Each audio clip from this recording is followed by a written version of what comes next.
secret that the climate crisis is continuing to worsen. And to be honest, human beings aren't doing that much better either.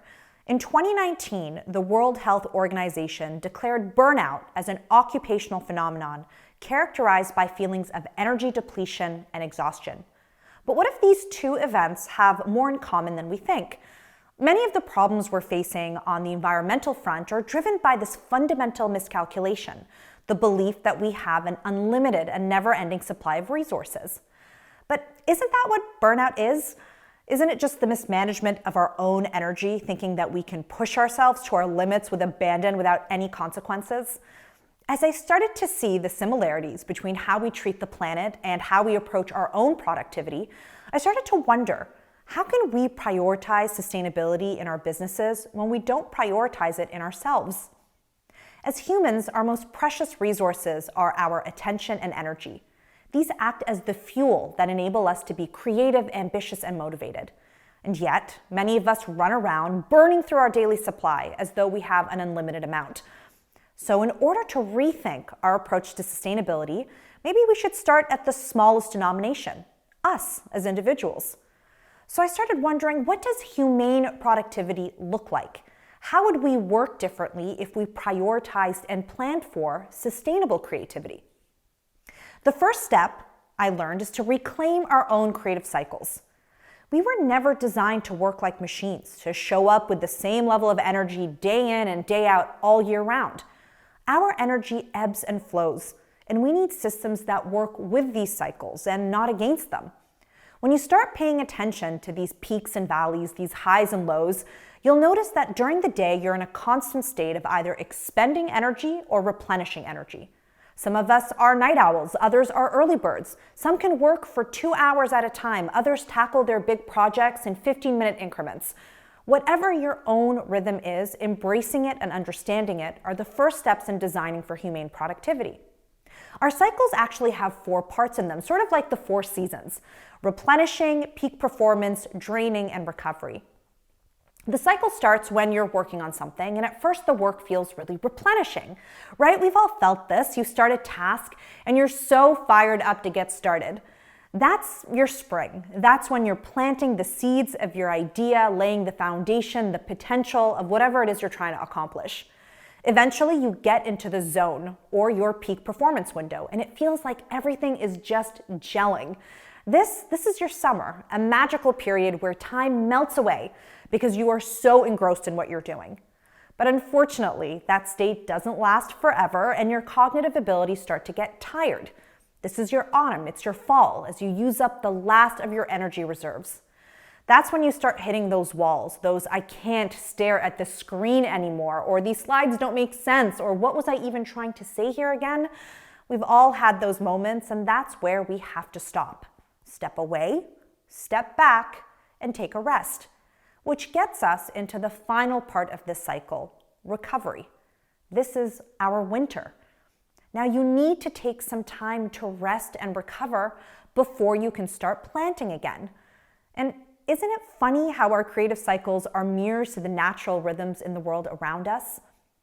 Now remember, recovery as a part of the cycle or winter isn't something that you can just skip over. It's a part of that season.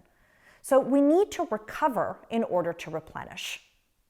Now I say this because our working culture has become obsessed with peak performance. We've been told that we can hold that state indefinitely. We can work without stopping, as we all know is just not true. Not only that, we've come to believe that any time not spent being productive, not spent actively doing something, is a waste of time that takes us further away from our goals. So humane productivity also means redefining what we think of high performance, defining it as successfully optimizing our energy and our attention for sustainable long-term results. The key here is sustainable long-term. It's not work yourself ragged until your health fails you and you're too sick to do anything else. Now, it's clear by our global collective actions that we're adhering to a system of performance that is hurting us. What a surprise, it's an extension of the capitalistic infrastructure that's also destroying our planet. You can't deforest areas without replanting trees. You can't keep harvesting crops without letting the land rest. It's the same principle for us.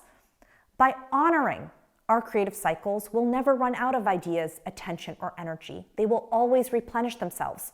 But if we don't prioritize recovery, we'll never achieve our best performance.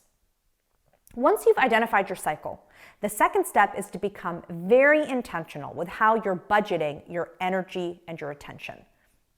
Now be honest, have you been spending it all over the place without really thinking about it?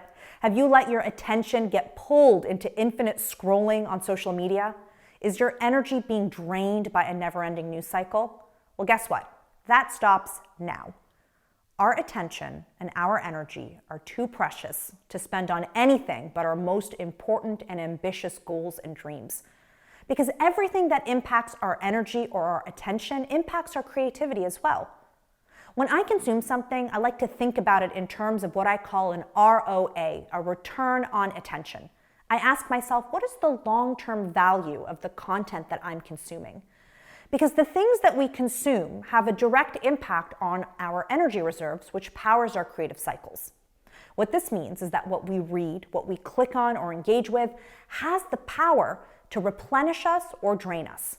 Now here's the tricky part. I can't tell you what to consume because you're the only one that can identify what makes you feel good and what doesn't. I've made a concerted effort to ensure that everything that I consume replenishes me, makes me feel good. And if I need to consume something that I know is going to drain me, I make sure to allocate some of that time for recovery and replenishment afterwards. Now I'll give you a really silly example. I never watch movies with sad endings. I hate them. I just find them super draining. I figure I read enough sad news without needing manufactured fictional stories of pain. Now this is just my personal preference. I know there's a lot of people that actually really like the release of a gut-wrenching sad ending. I'm just not one of them. So for some people, they might find a sad movie draining and others might feel replenished. But the key here is intentionality. Is this content entertaining me? Is it educating me, informing me, inspiring me, connecting me? Is it challenging me? I noticed that once I applied this audit to my social media, my habits changed and so did my ROA. Suddenly, when I was on Instagram, I was feeling good. My feed was replenishing. It was bringing me interesting ideas and interesting people. So unfollow anything that doesn't serve you.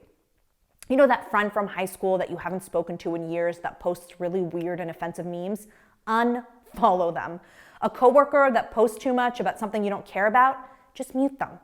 Life is too short to waste on anything that is not going to be a net positive. So do your audit and figure out what is draining and what is replenishing. Because the last step, once you've done that, is to reconnect with nature and to see how its rhythms impact your cycles too. For example, I find that I'm more creative in the winter months when I'm cozied up in my house and I have time to write versus in the summer when I like to be outside and meeting people and hanging out. I'm more creative in the evenings than in the mornings. I'm a night owl.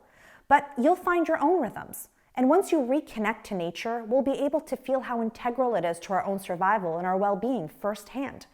Because look, we are overworked and we're burned out. We are continuing to use systems that were never meant for us and that were never meant for the planet either. Just like human beings were never designed to work without rest, the planet is not designed to be mined, fished, drained, and depleted without having a chance to replenish itself. They say that you can't truly love another person until you love yourself. So maybe we won't be able to treat the planet better until we start to treat ourselves better. So why don't we commit to designing for sustainability in all aspects of our lives? Commit to following the ebbs and flows of our creativity, to intentionally treat our energies and attention as valuable resources. Because if we're going to save our planet, we're going to need ideas, lots of them, innovations, solutions, and those things are going to need creativity. But here's the thing, you can't be creative if you're running on empty.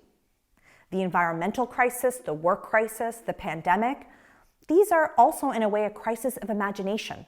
They can be solved with bold new ideas. So now it's up to us to do what we do best as human beings, to be creative and to dream up a better future.